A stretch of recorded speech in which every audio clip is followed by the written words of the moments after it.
May and Evelyn are sisters, living in a small town in Oklahoma. They've been navigating their golden years together for about 16 years now. May, who never married, invited Evelyn to move in with her after Evelyn's husband of 54 years passed. May's weathered house has seen better days, but she paid it off long ago, her proudest achievement. May's always been fine with living meagerly off her Social Security and savings that she tucked away from the fruit stand she ran. For decades, she had a beautiful garden, a true expert canning fruits, vegetables, sauces. Anything that could be made from what her land supplied, she happily utilized, saved, or sold at her fruit stand. Evelyn, or Evie, as May calls her, has not had the easiest of lives. Her first husband had a sudden heart attack and passed away very young, leaving her a single mother. Her son died at 18 in a car accident with a friend, and her recent late husband had battled alcoholism and a gambling addiction for much of their time together. Sweet Evie did the best she could, with the hand she was dealt, but had too many years of emotional pain. Her husband loved Evie dearly, and even with all his problems, he was able to keep a roof over their head and bills paid. But when her husband passed, she realized the debt they were in and that their savings was nearly non-existent. There wasn't much that Evie could do other than sell their home to pay off the debts and give herself a bit of a cushion to figure out what the next stage of her life would be. May would do anything for her sister, so welcoming Evie into her home was never a question. The modest pension from Evie's late husband, along with both of their small Social Security benefits, is all the sisters have to rely on. But as time has marched on, the house now requires repairs, and Evie's health is beginning to fail. The financial strain grows heavy. The cost of medications, health care, and basic living expenses far exceed the small sum they receive each month. The burden is becoming too much for the sisters, and they find themselves facing a reality they never anticipated, a life where their means cannot sustain their needs. John's story begins in the heart of a bustling city where dreams are both made and shattered. As a longtime business owner, John poured everything into his small but beloved enterprise. He'd started the business as a young single guy cutting grass for neighbors and grew it to be a well-known landscaping company, supplying clients with reliable lawn service and creative ideas for well-manicured landscapes. Things took a wrong turn for John when the financial obligations of child support were introduced. Stemming from a tumultuous relationship with an ex-partner determined to see him fail, the payments became a monthly reminder of the personal sacrifices he made for his family. For 16 years, John waded through the treacherous waters of financial commitments, rising operational costs, and the constant challenge of maintaining a shrinking workforce. The concept of saving for retirement seemed a luxury far beyond his reach. Each dollar earned was a dollar spent in keeping his business afloat or meeting the demands of child support. As the years passed, the weight of financial insecurity began to take its toll. The realization he had no retirement savings at 53 is a wake-up call. The future he once envisioned is now clouded by fog and appearing bleak. Sarah and Ryan, newlyweds in their 30s, find themselves entangled in a financial situation that seems almost insurmountable. Both entered their careers with the promise of a bright future, armed with degrees from good colleges. However, the shadow of significant student loans and accumulating credit card debt has riddled them with hefty monthly payments, darkening their dreams of home ownership and family planning. Their journey together began in college when they first met in a finance class, and the irony of their current predicament isn't lost on them, as they once discussed strategies for wealth accumulation amidst their studies. Post-graduation, they entered the workforce with optimism, believing their hard-earned credentials would pave the way to financial stability. Sarah found her calling in digital marketing, while Ryan pursued a career in environmental science, positions in industries they were both passionate about. But they soon discovered the cost of living, simply the cost of growing into adulthood. There were no signs of progress towards their goals. The reality of their situation set in swiftly. Despite combining their incomes, the bulk of their earnings went towards servicing their debt. Renting an apartment in the city close to their workplaces seemed like a logical choice initially, but rent continued to climb, making it apparent this decision was going to provide little in the way of savings. They decided to inquire on getting a home loan, but found it wasn't the lack of savings that was necessarily holding them back. It was the debt load they carried that didn't allow them to add a house payment into the mix. The emotional toll of their financial strain's palpable. Conversations about starting a family or laying the groundwork for a comfortable retirement are punctuated with sighs and sense of resignation. They're acutely aware that they're not alone in this struggle, as many of their peers navigate similar challenges. Yet the knowledge does little to relieve their feelings of inadequacy and the gnawing worry that they're falling behind on the timeline of life's milestones. Each of these 3 stories are completely different, but yet they all end the same: the looming fear of an uncertain future. With the past 12 years plus of my professional career in mortgage lending, I've heard countless variations of these stories. No credit built, no savings built, too much debt, started saving too late, lost the savings, doubt in regards to retirement, most times being a combination of multiple of those. Retirement for many is an unrealized dream, working long past when their bodies tell them to stop because it's the only option they have. I don't want to see that happen to anyone. What that fear and distress does to someone is really heartbreaking. It's really not even a fate that I'd wish on even my worst enemy. That's my main why for doing this journey I'm on, and that I welcome you to be a part of, called Invest in You. It's both my own personal growth story and kind of a social experiment, if you would. More explanation on that to come.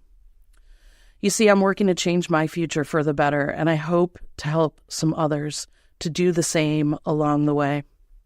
My name is Dena Glassco. I'm someone like you and the other people in these stories that I just recounted. Someone who's had my own roller coaster of financial ups and downs. I grew up in the suburbs of Cleveland in a middle-class Catholic Italian family. Great childhood, no trauma to speak of. Yet coming out to my Catholic Italian parents when I was 19, as you could probably imagine, didn't go over too well. Is your website as effective as it could be? Are you using it for more than just marketing? And do you give it constant attention? If not, you're missing out. Your website should assist with your business operations, from processes and procedures to client onboarding and tasks. Your website should work for you. It should be your best salesperson. Here at Name and Creative, we work with all of our clients strategically from the start. Don't miss out on all the opportunity that an effective website can provide. Schedule a free consultation with us today and discover how we can get you on the right track.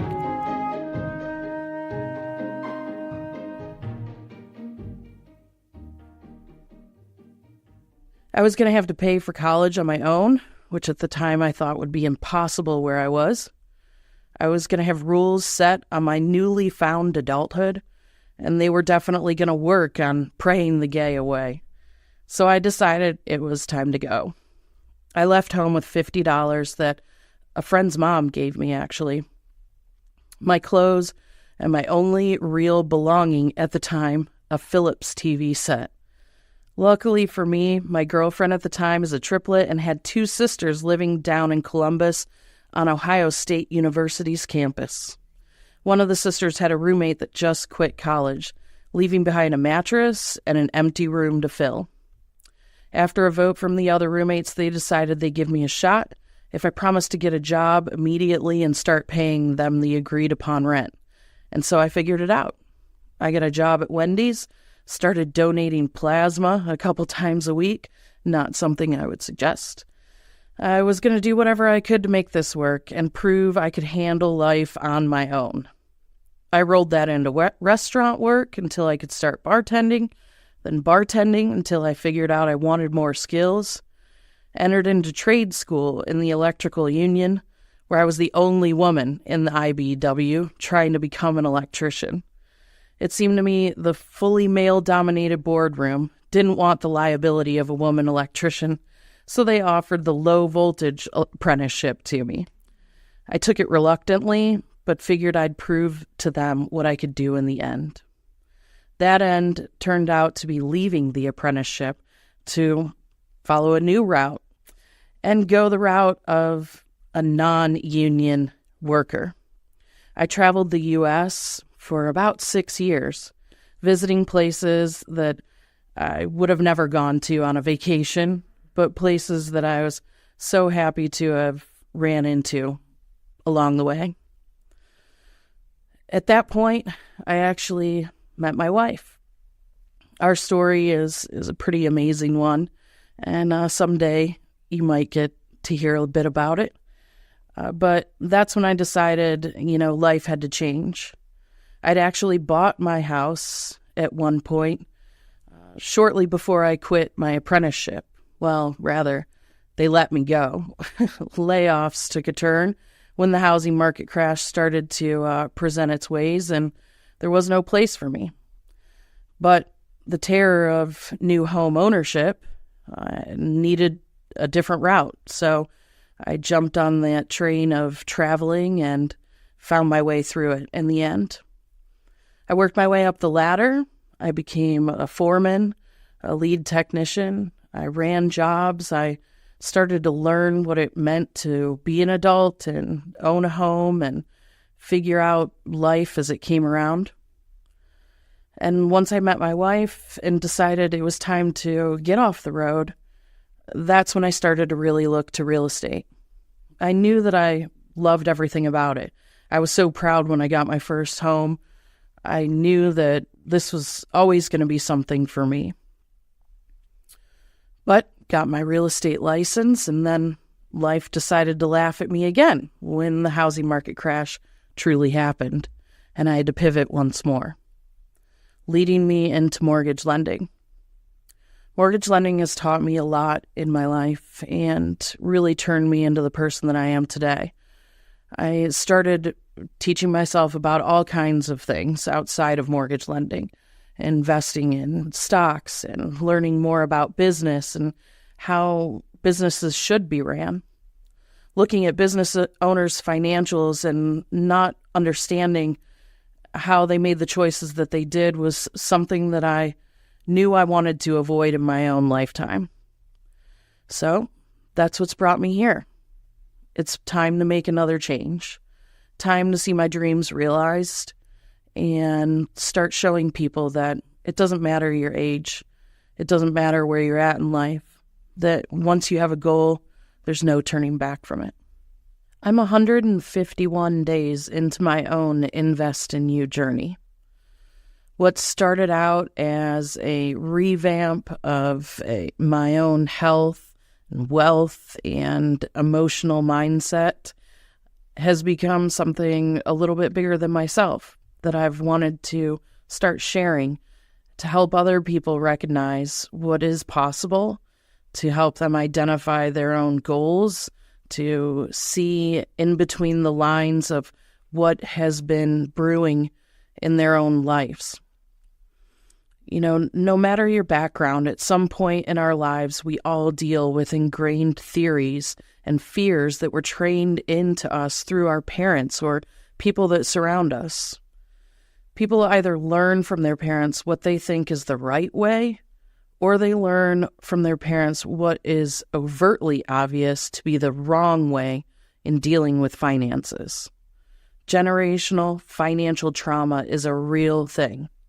And I hope to help people recognize the signs and significance this plays on their own lives and to help them put in the work to overcome it.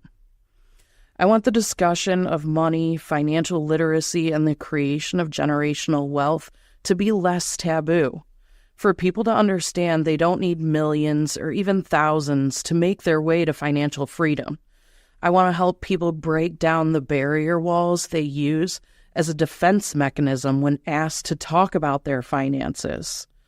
whether it's because of shame of missteps in their own, careers or checkbooks, to be able to make strides to, again, find that financial freedom for themselves. There's not one way to success. We simply have to find your way to success. Everyone's definition of success is different. And we're going to find out in my segment of this podcast what those look like. This group, Sun Leaders, it's not only a fantastic opportunity to network with other business professionals, but it's a way to form a community of like-minded entrepreneurs who are not only going to help you in everything that you do business, but everything that your day-to-day lives ensue. I'm really proud to be a part of this, and I'm really hope that you join us on this journey. I'll be interviewing some people along the way to hear their stories, to get gems of what we could implement into our own lives. We're going to be having open discussions about the missteps, the wins. Hope to really give you an idea that this is something that we can do together. I really think that it takes more than just yourself to find your way. When it comes to raising a child, there's a saying that says, they say it takes a village to raise a child. Then why go solo with your finances? You could definitely look to surround yourselves with at least 5 different people, professionals, that could help you. I always say good thing to have is an attorney, a financial advisor, an accountant, a banker, and a lending officer. Those professionals will give you the full gamut of what it takes to become financially literate. But in the same breath, I say that, you also can find out a lot of information on your own. It's just about finding your goals first and then figuring out the way to get there. I hope to do that together with you. So Invest in You is going to be a little bit of investing in each other, giving the time and the energy to focus on where you want to be. So let's take this together and see what we can make of it. So stop going it alone. Build your financial village with us. In our next episodes, you'll be hearing more from folks who have had their own journeys. You'll be hearing some opportunities to really take a look at what's in it next for you. We're going to be discussing real estate. We're going to be discussing business opportunities. Anything that gets you out of going the normal route that everyone feels is the way you're supposed to go. I don't want you to rely on 401ks only or thinking that Social Security is going to be there for you in the end, because the reality is it's most likely not. So we have to find our ways together to give ourselves a way to retirement, to be able to enjoy our lives and get out of the W-2 rat race sooner rather than later, and become our own versions of success. I'm Dena Glassco. I'm not only VP of Mortgage Lending, a real estate and business investor, I'm also your tour guide on this journey to financial freedom. So I'll see you next time. This is Invest in You, Episode 1.